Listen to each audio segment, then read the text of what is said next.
4 signes que vous n'êtes pas prêt pour une relation. Ceci est ce qui se passe lorsque vous sortez de la matrice. S'il vous plaît, prêtez attention, la fin est vraiment surprenante. Je m'appelle Lui et ceci est notre chaîne la plus motivée. Après cette vidéo, vous vous rendrez compte que la société restera emprisonnée. Et lorsque vous vous libérez enfin de ces chaînes, vous vous rendrez compte que vous n'auriez jamais dû le faire auparavant, parce qu'une relation amoureuse est un engagement très important qui ne doit pas être pris à la légère. Il faut beaucoup de sacrifices des deux parties pour que ce lien si spécial ne se brise pas. Malheureusement, cela n'est pas toujours considéré de cette manière. Beaucoup de personnes se concentrent tellement sur la recherche d'un partenaire qu'elles ne réalisent pas qu'elles le font pour de mauvaises raisons. Un facteur qui influence grandement ces décisions hâtives est la façon dont la société juge le célibat. En réalité, il n'y a rien de mal à être célibataire, mais pour une raison quelconque.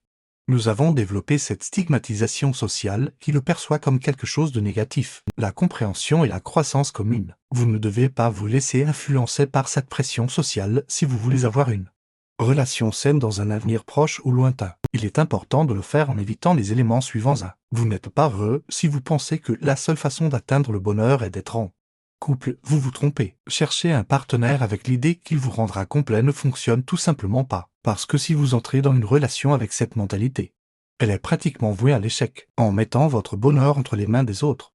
Vos attentes sur la façon dont ils doivent vous traiter sont trop élevées. Il est important de cultiver le bonheur intérieur avant de chercher la complémentarité dans une relation amoureuse. Les stoïciens nous enseignent que la clé du bonheur et de l'épanouissement ne réside pas dans la possession de biens extérieurs ou des relations fluides, mais dans la maîtrise de nos propres perceptions et réactions internes. Cela n'est pas bon car vous créerez constamment des problèmes là où il n'y en a pas et vous serez constamment déçu. Il est très difficile d'aimer quelqu'un d'autre dans ces conditions. Les stoïciens nous conseillent donc de chercher le bonheur en nous-mêmes en cultivant la vertu, la résilience et l'autosuffisance émotionnelle. Cela ne signifie pas rejeter les relations ou l'amour, mais y entrer avec plénitude plutôt que par besoin. Ainsi, lorsque vous cherchez un partenaire, vous ne le faites pas par manque, mais par abondance de votre être prêt à partager, grandir et aimer sans conditionner votre bonheur à la présence ou aux actions d'une autre personne. C'est la véritable essence de l'amour stoïque.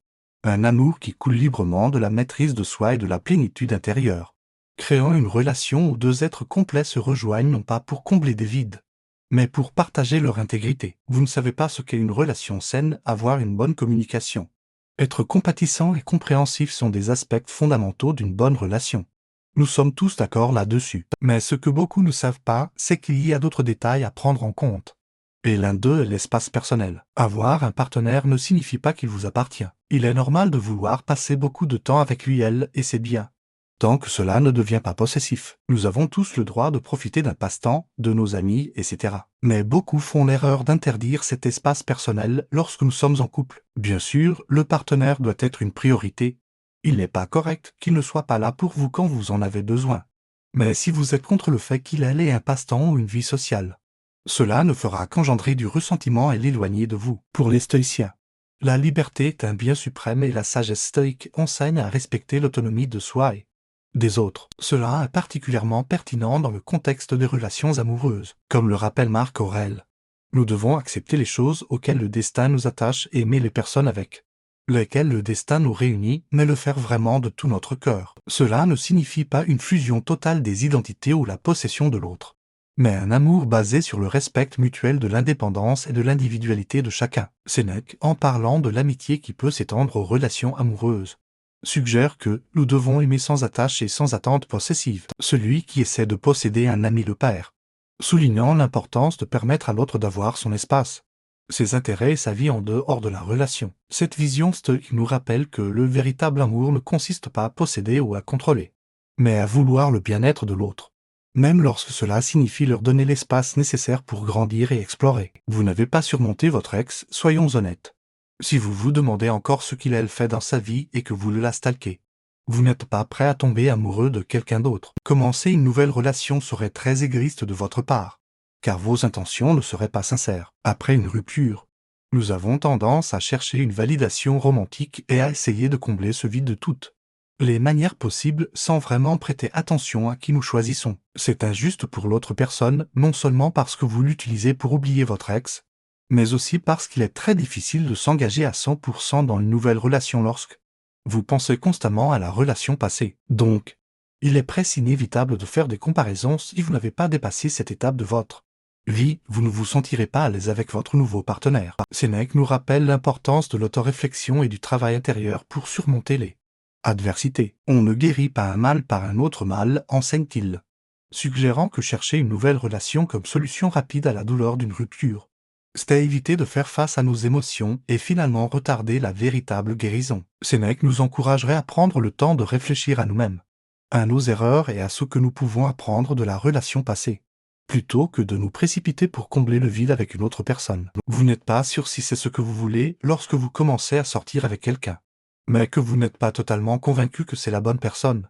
C'est probablement parce que ce n'est pas le cas. L'amour est quelque chose qui ne peut pas être forcé, il se produit naturellement. Donc, si vous n'êtes pas sûr de vos sentiments et que vous passez votre temps à essayer de vous convaincre que vous ne faites pas d'erreur, il est peut-être préférable de prendre le temps de réfléchir avant de vous engager dans une relation aussi importante. Il ne s'agit pas non plus de trouver quelqu'un de parfait.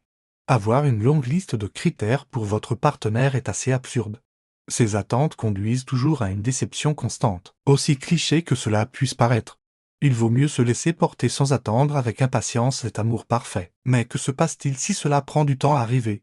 Dans ce cas, il n'y a pas lieu de s'inquiéter, peut-être que c'est pour une bonne raison. Parfois, nous sommes à un moment de notre vie où nous ne sommes pas émotionnellement disponibles.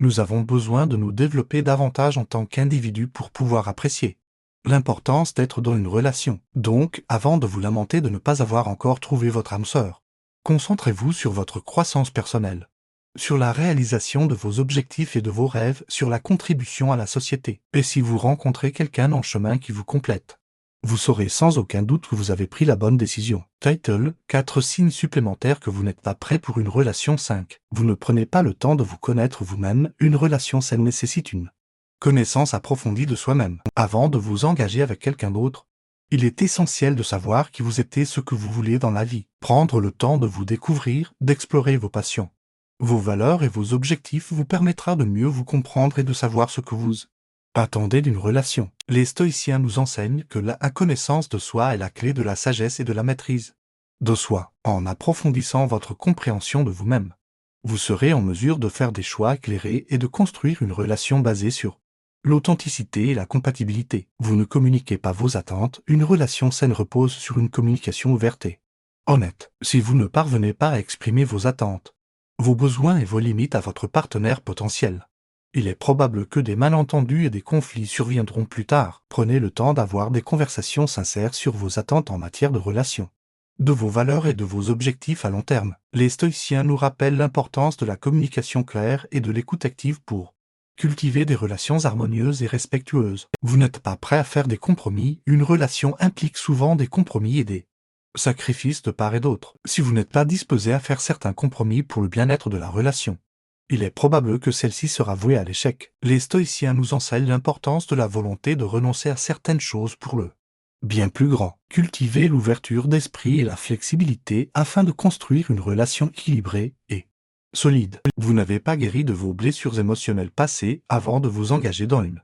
nouvelle relation. Il est essentiel de guérir de vos blessures émotionnelles passées. Si vous portez encore le poids des expériences douloureuses passées, il est peu probable que vous puissiez vous engager pleinement et ouvrir votre cœur à un nouveau partenaire. Les stoïciens nous rappellent l'importance de l'autoréflexion et du travail intérieur pour guérir nos blessures émotionnelles. Prenez le temps de vous soigner et de vous aimer avant de vous lancer dans une nouvelle relation. En somme, une relation saine nécessite de la connaissance de soi, une communication ouverte, des compromis et une guérison émotionnelle. Avant de vous engager dans une relation, prenez le temps de vous préparer émotionnellement et mentalement afin d'établir une connexion profonde et significative avec votre partenaire potentiel. Les enseignements stoïciens nous guident sur la voie de la sagesse et de l'amour véritable, en nous rappelant que la véritable satisfaction vient de l'intérieur et que les relations saines sont construites sur la base du respect mutuel, de la compréhension et de la croissance commune. Vous ne prenez pas en compte les besoins de l'autre personne. Une relation saine implique une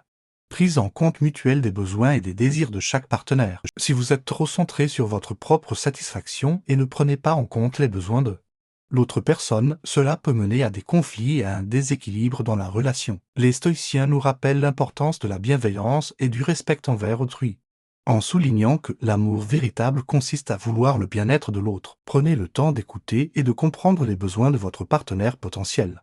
Et soyez prêt à faire des compromis pour maintenir une relation équilibrée et harmonieuse. 10. Vous ne prenez pas en compte les valeurs et les objectifs communs. Une bonne relation est basée sur des valeurs et des objectifs communs. Si vous ne partagez pas les mêmes valeurs fondamentales ou si vos objectifs de vie sont incompatibles, il peut être difficile de construire une relation solide et durable. Prenez le temps d'explorer les valeurs et les objectifs de votre partenaire potentiel.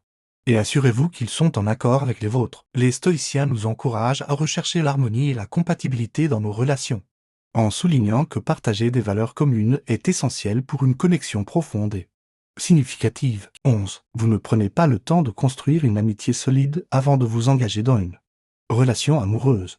Il est important de construire une amitié solide avec votre partenaire potentiel. Une amitié solide permet de construire une base solide de confiance, de respect et de compréhension mutuelle, ce qui est essentiel pour une relation saine. Les stoïciens nous rappellent l'importance de cultiver des amitiés sincères et authentiques, en soulignant que l'amour véritable est basé sur une amitié profonde. Prenez le temps de connaître votre partenaire en tant qu'ami avant de vous engager dans une relation amoureuse et assurez-vous que vous partagez une connexion solide et significative. Texte 4 signe que vous n'êtes pas prêt pour une relation. Ceci est ce qui se passe lorsque vous sortez de la matrice. S'il vous plaît, prêtez attention, la fin est vraiment surprenante. Je m'appelle lui et ceci est notre chaîne la plus motivée. Après cette vidéo, vous vous rendrez compte que la société restera emprisonnée. Et lorsque vous vous libérez enfin de ces chaînes, vous vous rendrez compte que vous n'auriez jamais dû le faire auparavant, parce qu'une relation amoureuse est un engagement très important qui ne doit pas être pris à la légère. Il faut beaucoup de sacrifices des deux parties pour que ce lien si spécial ne se brise pas. Malheureusement, cela n'est pas toujours considéré de cette manière. Beaucoup de personnes se concentrent tellement sur la recherche d'un partenaire qu'elles ne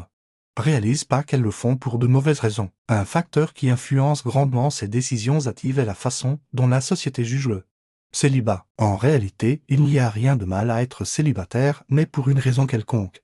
Nous avons développé cette stigmatisation sociale qui le perçoit comme quelque chose de négatif. La compréhension et la croissance commune. Vous ne devez pas vous laisser influencer par cette pression sociale si vous voulez avoir une relation saine dans un avenir proche ou lointain. Il est important de le faire en évitant les éléments suivants. 1. Vous n'êtes pas heureux si vous pensez que la seule façon d'atteindre le bonheur est d'être en couple. Vous vous trompez. Chercher un partenaire avec l'idée qu'il vous rendra complet ne fonctionne tout simplement pas. Parce que si vous entrez dans une relation avec cette mentalité, elle est pratiquement vouée à l'échec, en mettant votre bonheur entre les mains des autres. Vos attentes sur la façon dont ils doivent vous traiter sont trop élevées. Il est important de cultiver le bonheur intérieur avant de chercher la complémentarité dans une relation amoureuse. Les stoïciens nous enseignent que la clé du bonheur et de l'épanouissement ne réside pas dans la possession de biens extérieurs ou des relations fluides, mais dans la maîtrise de nos propres perceptions et réactions internes. Cela n'est pas bon car vous créerez constamment des problèmes là où il n'y en a pas et vous serez constamment déçu. Il est très difficile d'aimer quelqu'un d'autre dans ces conditions. Les stoïciens nous conseillent donc de chercher le bonheur en nous-mêmes en cultivant la vertu, la résilience et l'autosuffisance émotionnelle. Cela ne signifie pas rejeter les relations ou l'amour, mais y entrer avec plénitude plutôt que par besoin. Conclusion, il est essentiel de prendre le temps de se connaître soi-même, de communiquer ouvertement, de faire des compromis et de guérir de ses blessures émotionnelles avant de s'engager dans une relation. Les enseignements stoïciens nous rappellent l'importance de la connaissance de soi, de la communication claire, du respect mutuel et de la croissance personnelle pour construire des relations saines et épanouissantes. Il est également crucial de prendre en compte les besoins, les valeurs et les objectifs communs, ainsi que de construire une amitié solide avant de se lancer dans une relation amoureuse. En suivant ces principes, vous serez mieux préparé à établir une connexion profonde et significative avec votre partenaire potentiel.